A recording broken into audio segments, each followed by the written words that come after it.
Plus de 8000 migrants ont été secourus au cours des dernières 48 heures en Méditerranée dans les eaux en face de la Libye. 5000 simplement pour la journée de lundi. Mais les corps en décomposition d'au moins 25 migrants morts noyés en tentant de rejoindre l'Europe ont été retrouvés hier sur le littoral dans l'est de la capitale libyenne Tripoli. La plupart des corps gisaient au milieu des rochers près de la banlieue de Tajoura. D'autres étaient échoués sur une plage. Ces migrants dont vous nous parlez, Annette.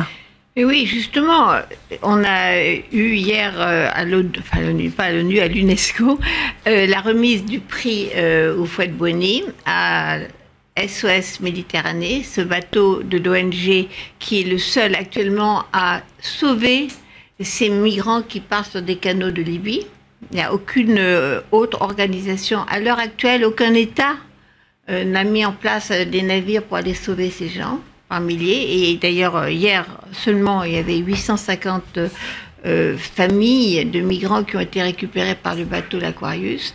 Et également recevait le prix la maire de Lampedusa, qui était la maire de Lampedusa jusqu'à la semaine dernière parce qu'elle a été battue aux élections, Giusy Nicolini, qui est la maire de Lampedusa, ce petit rocher de 5000 habitants, qui est le premier morceau de terre sur la route des migrants qui partent de Libye, et qui recevait ce prix pour avoir accueilli quelques 400 000 migrants. Elle a lancé un appel très violent à l'Europe, dont je vais vous donner quelques extraits. Elle nous a vraiment secoués. Elle a lancé un appel aux 500 millions d'Européens, y compris à la France, en disant « Tendez une main à ces gens », c'est-elle écriée, « ne les renvoyez pas en Libye où ils seront à nouveau torturés, violés, traités comme des esclaves ».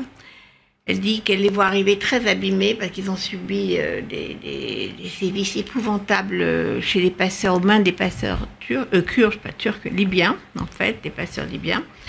Elle dit « Les gens ont le droit de partir de chez eux et aussi le droit de retourner chez eux. Tendons-leur la main. Ne les laissons pas se noyer parce qu'ils veulent venir en Europe. » À part SOS Méditerranée dont je viens de parler, aucun bateau d'aucun État ne vient plus sauver les hommes, les femmes et ces dizaines de milliers d'enfants qui se noient depuis 2014. Les gens meurent pour venir en Europe et que fait l'Europe, dit Giusy Nicolini. Elle dit aujourd'hui on revient en arrière. Actuellement on est en train de remettre en cause le droit de sauver ces vies humaines. Elle cite cette phrase qui vient du judaïsme à propos des justes. Elle dit « Sauver une vie, c'est sauver toute l'humanité ».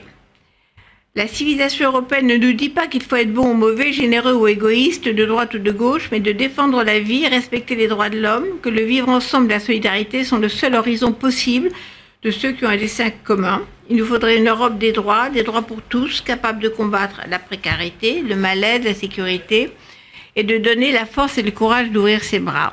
Et elle lance donc un appel à l'Europe, Giusy Nicolini, et elle dit « Pour l'instant, les ONG sont les seuls sur place à affronter cet holocauste. Oui, il n'y a pas d'autre mot, c'est un holocauste.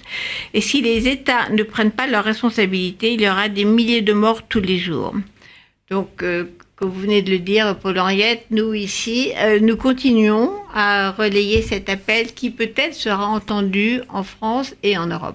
Merci infiniment, Annette. 12h12.